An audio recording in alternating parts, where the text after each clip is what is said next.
ഇന്നത്തെ വീഡിയോയിലേക്ക് എല്ലാ കൂട്ടുകാർക്കും സ്വാഗതം. അപ്പോഴെല്ലാവർക്കും സുഖമാണെന്ന് കരുതുന്നു. നമുക്കും ഇവിടെ സുഖം തന്നെ.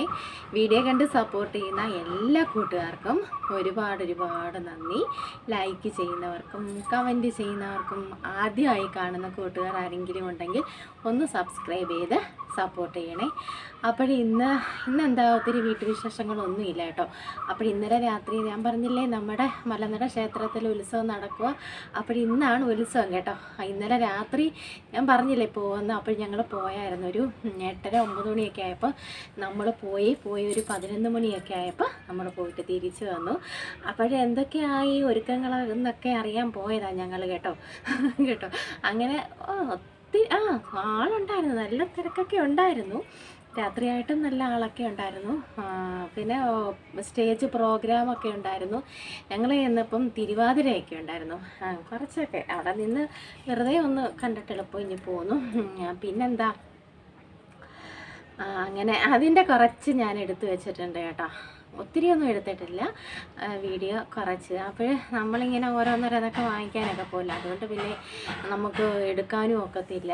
അതുകൊണ്ട് കുറച്ച് ഞങ്ങൾ ചെന്നപ്പോൾ ഉള്ള ഇച്ചിരി വീഡിയോ ഒക്കെ എടുത്ത് വെച്ചിട്ടുണ്ട്. അതൊക്കെ നമുക്ക് കാണാം. പിന്നെ ഇവിടെ നല്ല ചൂടുണ്ട് കേട്ടോ.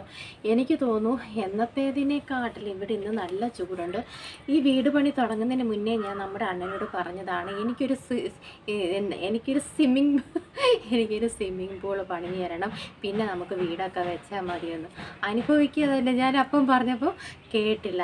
ഇപ്പം ദേ കിടന്ന് ഊതി ആറ്റി കേട്ടോ. പണ്ട് ആർക്ക് വേണ്ടിയാണ് താജ്മഹൽ പണിഞ്ഞത്, അതുപോലെ എനിക്കൊരു സ്വിമ്മിങ് പൂൾ പണിഞ്ഞ് തന്നായിരുന്നു ഈ ഗതി വരുമായിരുന്നു.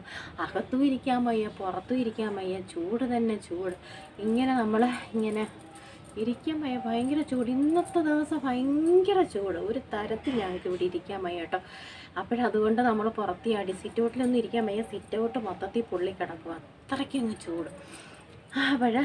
ഇനി നമുക്ക് നോക്കാം. വീട് പണിയൊക്കെ കഴിഞ്ഞില്ലേ, നമുക്കിനി വല്ല സ്വിമ്മിങ് പൂളൊക്കെ നമുക്ക് മുറ്റം കുറച്ചല്ലേ ഉള്ളൂ ഇവിടെ. സ്വിമ്മിങ് പൂളൊക്കെ പണിയാൻ നമുക്ക് നമ്മുടെ അണ്ണനോട് പറയും കേട്ടോ. അപ്പോൾ ഇന്നലെ പോയി കുറച്ചായിട്ടൊക്കെ പോക്കറ്റൊക്കെ കീറിച്ച് കേട്ടോ. അപ്പോൾ എനിക്ക് 2 മക്കളുണ്ട്. അവർക്കൊന്നും വേണമെന്നും പറയത്തില്ല, വേണ്ടാന്നും പറയണ്ട.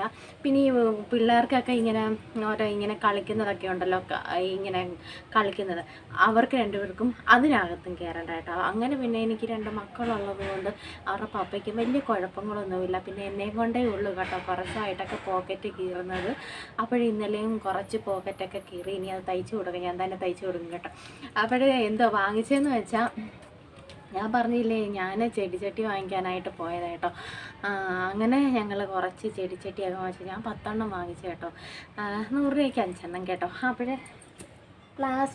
പ്ലാസ്റ്റിക്കിൻ്റെ കറുത്ത ചട്ടി ഉണ്ടല്ലോ, ഇവിടെ അവർ ചെടിക്കാർ കൊണ്ടുവരുന്നത് 30 രൂപ ഒരെണ്ണത്തിന് കേട്ടോ. ഇത് നമുക്ക് 20 രൂപ വെച്ച് കിട്ടിയില്ലേ. 100 5 രൂപ. അങ്ങനെ 5 100 രൂപ. ഞാൻ 10 വാങ്ങിച്ചു കേട്ടോ. പിന്നെ ഞാൻ മുല്ല വാങ്ങിച്ചു. കുഞ്ഞിത്രേ ഉള്ളു മുല്ല, പക്ഷേ ഇപ്പോഴേ അതിനകത്ത് പൂ പിടിച്ച്. എന്തോ ട്രിക്കെന്ന് എനിക്കറിയത്തില്ല, ഇവർ ചെയ്തു കൊടുക്കുന്ന എന്താണെന്ന് എനിക്കറിയത്തില്ല. വളരെ ഒരു കുഞ്ഞു കമ്പിനകത്ത് പൂ പിടിച്ച്. ഞാൻ പിന്നെ അതെല്ലാം കൂടെ ഒരു ചട്ടിക്കകത്ത് അങ്ങ് നട്ട് വെച്ചു. പിന്നെ നമുക്ക് വേര് പിടിക്കുമ്പോൾ എവിടെയെങ്കിലും മാറ്റി നടാമല്ലോ. പിന്നെ എനിക്ക് ഇഷ്ടമെന്ന് വെച്ചാൽ നമ്മുടെ ചായക്കപ്പ് ഉണ്ടല്ലോ, ഭയങ്കര ഇഷ്ടം. എവിടെ പോയാലും ഞാൻ വാങ്ങിക്കും ചായക്കപ്പ്. അതെന്തോ എനിക്ക് ആരാണ്ട് കൂടോത്രം തന്നിട്ടുണ്ടെന്ന് തോന്നുന്നു. ചായക്കപ്പ്, കുഞ്ഞു കപ്പ് എനിക്ക് ഭയങ്കര ഇഷ്ടം കേട്ടോ. നമ്മുടെ വീട്ടിൽ ഗ്ലാസ് കപ്പ് ഇല്ലാഞ്ഞല്ല, ഗ്ലാസ് മൊത്തം തല്ലിപ്പൊട്ടിച്ച് കേട്ടോ. ഗ്ലാസ് മൊത്തം തല്ലിപ്പൊട്ടിച്ച്. എന്നും അമ്മ പറയും ഇത്രയും ഗ്ലാസ്സാണ് ഇവിടെ പൊട്ടിക്കുന്നത്. ഞാൻ തന്നെ തല്ലിപ്പൊട്ടിക്കുന്നത്. എന്തായാലും ഒരാഴ്ച ഒരു 5 പോവും എൻ്റെ കയ്യിൽ നിന്ന് കേട്ടോ. ഇങ്ങനെയാണെന്ന് എനിക്കറിയത്തില്ല. അത് ഏത് സമയത്താണെന്നറിയാമോ, കുപ്പി ഗ്ലാസ്സൊക്കെ നമ്മുടെ കയ്യിൽ നിന്ന് നമുക്ക് ഭയങ്കര കഷ്ടാര സമയത്താണ് അത് ഗ്ലാസ്സൊക്കെ കയ്യിൽ നിന്ന് പൊട്ടുന്നത്. എനിക്ക് ഉള്ളടക്കി എന്തോ ഒരു പൊട്ടലായിരുന്നു, എനിക്കറിയത്തില്ല. എടുക്കും അപ്പോഴേ പൊട്ടും, അങ്ങനെയായിരുന്നു കേട്ടോ.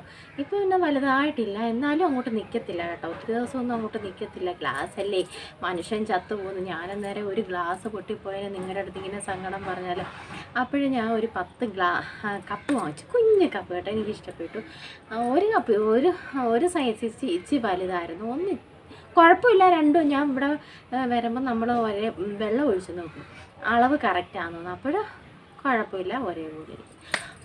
പിന്നെന്താ വാങ്ങിച്ചത്, പിന്നെ വേറൊന്നും വാങ്ങിച്ചില്ലെന്ന് തോന്നുന്നു. പിന്നെ ഒരു ചായയുടെ അരിപ്പ എൻ്റെ പന്നലായിരുന്നു, അതൊരെണ്ണം വാങ്ങിച്ചു. പിന്നെ ഞങ്ങൾ വേറൊന്നും വാങ്ങിച്ചില്ല കേട്ടോ. ഞാൻ ആ ചട്ടി വാങ്ങിക്കാൻ പിന്നെ ചെടിക്കാരെ അന്വേഷിച്ചാണ് മെയിനായിട്ട് ഞാൻ പോയത്. ഒരു ചെടിക്കാരന്മാരെ കണ്ടില്ല. പിന്നെ ഒരു തമിഴത്തിയാണ് ഇന്നും തോന്നുന്നു കേട്ടോ. അപ്പോൾ തമിഴത്തിയുടെ കയ്യിൽ നിന്നാണ് ഞാൻ ആ മുല്ല വാങ്ങിച്ചത് കേട്ടോ.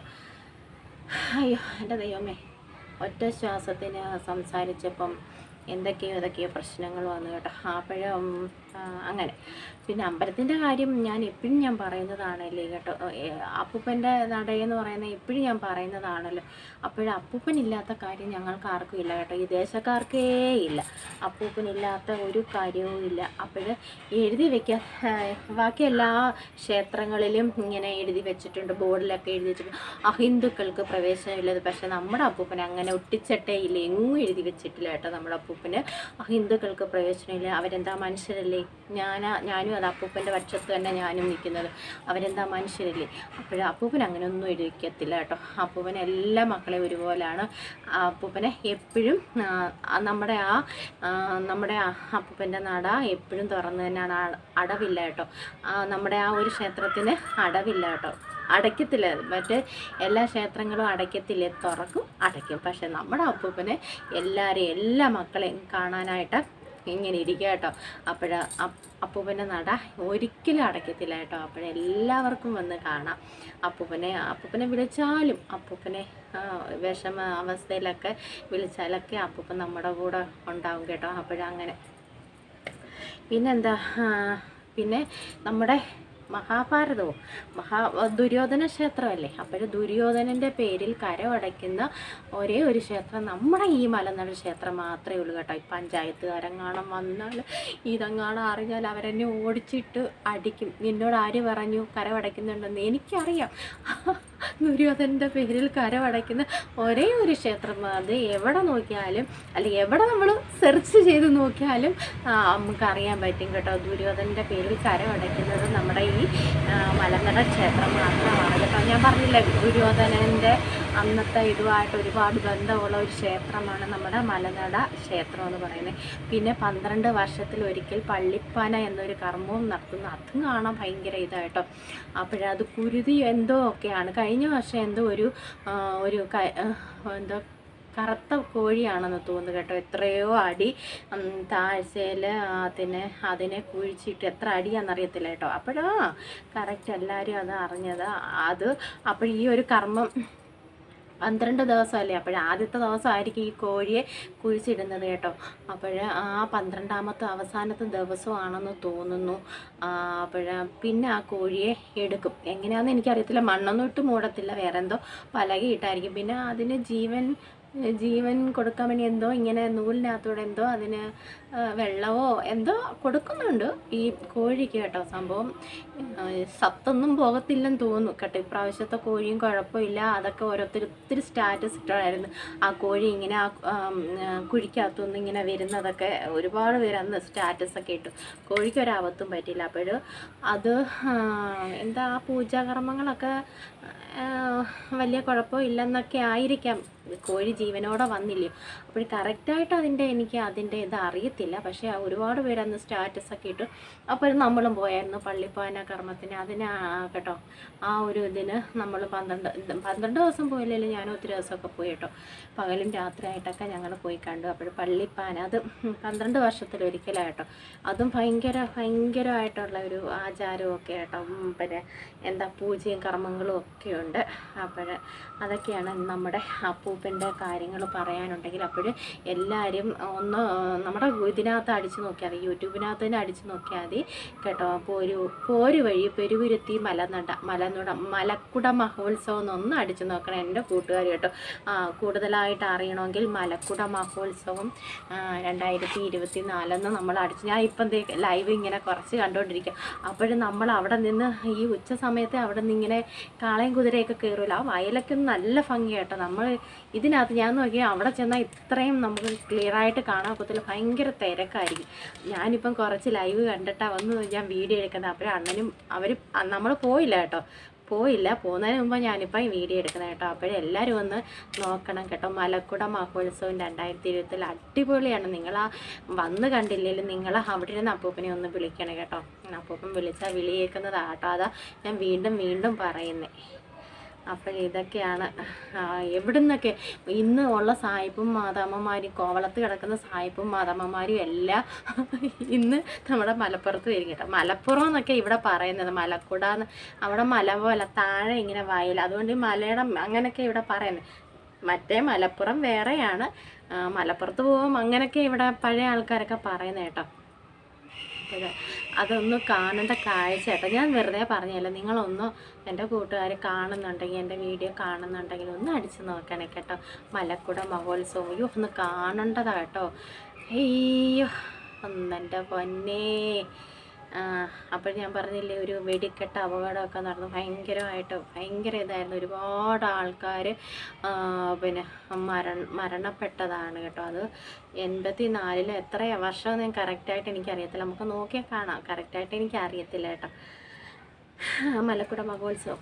അപ്പോഴേ അപ്പൂപ്പൻ എല്ലാവരെയും കാത്തു പരിപാലിക്കട്ടെ കേട്ടോ. അപ്പോഴേ എല്ലാവർക്കും അപ്പൂപ്പൻ്റെ അനുഗ്രഹങ്ങൾ എല്ലാവർക്കും തരട്ടെ, എൻ്റെ കൂട്ടുകാർക്കും കുടുംബത്തിനും എല്ലാവർക്കും. അപ്പോഴേ ഇനി ഒരു വർഷം നമ്മൾ നോക്കിയിരിക്കണം അപ്പൂപ്പൻ്റെ ഉത്സവത്തിനായിട്ട് കേട്ടോ. അടിപൊളി എന്ന് വെച്ചാൽ അടിപൊളി. എനിക്ക് എത്രത്തോളം പറഞ്ഞാലും അങ്ങോട്ട് മതി വരുന്നില്ല നമ്മുടെ ഉത്സവത്തിൻ്റെ കാര്യം കേട്ടോ. അത്രയ്ക്ക് ഒരു ഭയങ്കരമായിട്ടുള്ള ഉത്സവം. എവിടുന്നൊക്കെ ആൾക്കാർ ഇന്നത്തെ ആ ദിവസം അവിടെ തിരക്കൊക്കെ മാറ്റി വെച്ച് ഇവിടെയൊക്കെ സ്കൂളുകൾക്കൊക്കെ ഉച്ച കഴിഞ്ഞൊക്കെ അവധി കൊടുക്കും. ഇപ്പം പിന്നെ പൊതുവേ പിന്നെ പരീക്ഷയുടെ സമയമൊക്കെ അല്ലേ, സ്കൂളുകൾക്കൊക്കെ ഉച്ച കഴിഞ്ഞൊക്കെ അവധിയൊക്കെ ആയിരിക്കും കേട്ടോ. പിന്നെ ഓരോ വീടുകളിൽ എന്തുമാത്രം ആൾക്കാരെ ഇന്നത്തെ ദിവസം വരുന്നതെന്നറിയാമോ. പിന്നെ ഈ നമ്മൾ അങ്ങോട്ട് ഉത്സവം കാണാൻ പക്ഷേ ഇന്ന് നമ്മൾ ഇതുവരെ പോകാഞ്ഞെന്ന് വെച്ചാൽ ഇന്നലെ രാത്രി ഞങ്ങൾ ഇത്തിരി നടന്നിട്ടാണ് വന്നത്. അപ്പോഴേ ഇന്നും അങ്ങോട്ടേക്ക് വണ്ടി ഒരുപാട് അങ്ങോട്ട് വിടത്തില്ല കേട്ടോ. അത്രയ്ക്ക് തിരക്ക്. അപ്പോഴും ഒത്തിരി നമുക്ക് നടക്കണം. അപ്പോൾ ഇന്നലെ രാത്രിയിലില്ല നടന്നിട്ട് വന്നേ, അതുകൊണ്ട് ഞാൻ മടിച്ചിരിക്കുകയാണ്. അല്ലെങ്കിൽ പിന്നെ രാത്രിയിലെങ്ങാനും പോകണം, തിരക്കൊക്കെ ഒഴിയുമ്പോൾ നമുക്ക് അല്ലെങ്കിൽ ഒന്ന് പോകണം കേട്ടോ. ഇപ്പം ഒത്തിരി നമ്മൾ നടക്കേണ്ടി വരും. ഇന്ന് നമ്മൾ ഒരു 2-3 വഴിയുണ്ട്, അതിൽ ഏത് വഴി പോയാലും ഇന്ന് ഒത്തിരി നമ്മൾ നടക്കേണ്ടി വരും. അതുകൊണ്ട് അങ്ങനെയൊക്കെയാണ് കാര്യങ്ങൾ കേട്ടോ. അപ്പൂപ്പൻ്റെ കാര്യം പറഞ്ഞാൽ എനിക്കാണെങ്കിൽ അങ്ങോട്ടോ നിർത്താനേ തോന്നുന്നില്ല. അത്രയ്ക്കാണ് കേട്ടോ നമ്മുടെ അപ്പൂപ്പൻ്റെ കാര്യങ്ങൾ പറഞ്ഞാൽ. അപ്പോഴും ഞാൻ ഇപ്പോഴും ഓർക്കും കേട്ടോ. ഡ്രൈവിങ് 2 വീലർ പഠിക്കാൻ പോയപ്പോൾ നമുക്ക് ലേണേഴ്സ് എഴുതാൻ പോകണ്ടേ. അപ്പോഴും ഏതൊക്കെ പള്ളിയിലാണോ എനിക്കറിയത്തില്ല, നേർച്ചയൊക്കെ വഴിപാടുമൊക്കെ കൊടുത്തത്. അപ്പോഴും ഞാൻ സബീന പിന്നെ മുസ്ലിം കുട്ടിയായിട്ടോ. അപ്പോഴും ഞാനും അവളും കൂടെ ആയിരുന്നു ലേണേഴ്സിന് പോയി. അപ്പോഴും ഞാനിരുന്ന് പ്രാർത്ഥിക്കും, അപ്പൂപ്പന് വെടി വെച്ചേക്കാം, 10 വെടി എത്രയാണെന്ന് എനിക്കറിയത്തില്ല, എന്തോ വന്നാലും അപ്പൂപ്പൻ ഇത്ര വെടി പൊട്ടിച്ചേക്കാമെന്ന് ഞാനങ്ങ് നേർച്ച പറയും. അപ്പോഴവളും എന്നോട് പറഞ്ഞു, ചേച്ചി എനിക്കും ഒന്ന് പറഞ്ഞേക്കണേ ചേച്ചി, എന്തായാലും വഴിപാടൊക്കെ കഴിച്ചു. എനിക്ക് അന്ന് തന്നെ നമുക്ക് കിട്ടിയല്ലോ, ആദ്യത്തെ പക്കം തന്നെ നമുക്ക് ലേണേഴ്സിൻ്റെ ഇത് കിട്ടി. അപ്പോഴവക്കും കിട്ടി കേട്ടോ. അങ്ങനെ അവളും അതുപോലെ പള്ളിയിൽ, മുസ്ലിം പള്ളിയിൽ അപ്പോഴും ഞാനും പറഞ്ഞു നീയും പറഞ്ഞേക്കാം. അങ്ങനെ പിന്നെ ഞങ്ങളവിടെ കയറി വഞ്ചി പൈസയൊക്കെ ഇട്ടിട്ടാണ് പോയി കേട്ടോ പള്ളിയിൽ. അങ്ങനെ നല്ല രസം. അങ്ങനെ ഓരോ കാര്യങ്ങളും നമുക്ക് പറയാൻ ഒരുപാട് കാര്യങ്ങളുണ്ട്. അപ്പൂപ്പൻ്റെ കാര്യങ്ങളെന്ന് വെച്ചാൽ നമുക്ക് നടത്തി തന്ന കാര്യങ്ങളാണെങ്കിലും അപ്പൂപ്പൻ്റെ കാര്യങ്ങൾ ഒത്തിരി നമുക്ക് പറയാനുണ്ട് കേട്ടോ. പറഞ്ഞാലും തീരത്തില്ല നമ്മുടെ അപ്പൂപ്പൻ്റെ കാര്യം കേട്ടോ. അപ്പോഴങ്ങനെയൊക്കെയാണ്. ഇന്നലെ നമുക്ക് വൈകിട്ട് അവിടെ പോയി ഇനി അപ്പൂപ്പനെ നമ്മുടെ യൂട്യൂബ് മാമനെങ്ങാനും കോപ്പിറൈറ്റ് അടിക്കുമെന്ന് പാട്ടൊക്കെ ഉണ്ട് കേട്ടോ, പാട്ടൊക്കെ ഉണ്ട്. അതുകൊണ്ട് ഇനി കോപ്പിറൈറ്റ് അടിക്കുമെന്തോന്ന് എനിക്കറിയത്തില്ല. എന്നാലും ഞാൻ ഇട്ടേക്കാം കേട്ടോ, എനിക്കറിയത്തില്ല. അല്ലെങ്കിൽ പിന്നെ നമുക്ക് എന്തെങ്കിലും ചെയ്യും കേട്ടോ. അപ്പൂപ്പൻ്റെ കാര്യമില്ലേ കുശുമ്പനായി യൂട്യൂബ് അമ്മാവൻ. അയ്യോ എൻ്റെ ദൈവമേ. അങ്ങനെ നല്ല ഒത്തിരി ഒന്നും ഞാൻ എടുത്തിട്ടില്ല കേട്ടോ. ഇന്നലത്തെ രാത്രിയിലത്തെ ഞാൻ പറഞ്ഞില്ല, നമുക്ക് ചെടിച്ചട്ടിയൊക്കെ കൈ ഇരുന്നതുകൊണ്ട് നമുക്ക് വീഡിയോ മൊത്തത്തിൽ അങ്ങോട്ട് എടുക്കാനും ഒന്നും പറ്റിയില്ല. അപ്പോൾ കുറച്ച് വിശേഷങ്ങളൊക്കെ ഞാൻ കാണിച്ചു തരാം കേട്ടോ. അമ്പലമൊക്കെ സൂപ്പറായിരുന്നു. രാത്രിയിലത്തെ ലൈറ്റ് എന്ന് വെച്ചാൽ പറയണ്ടല്ലോ, അടിപൊളിയാണ്. എന്നാലും ഞാൻ കുറച്ചെടുത്തിട്ടുണ്ട് കേട്ടോ. അതൊക്കെ നമുക്കൊന്ന് കാണാം കേട്ടോ. Claro que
അതെ കയറണോ?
continue.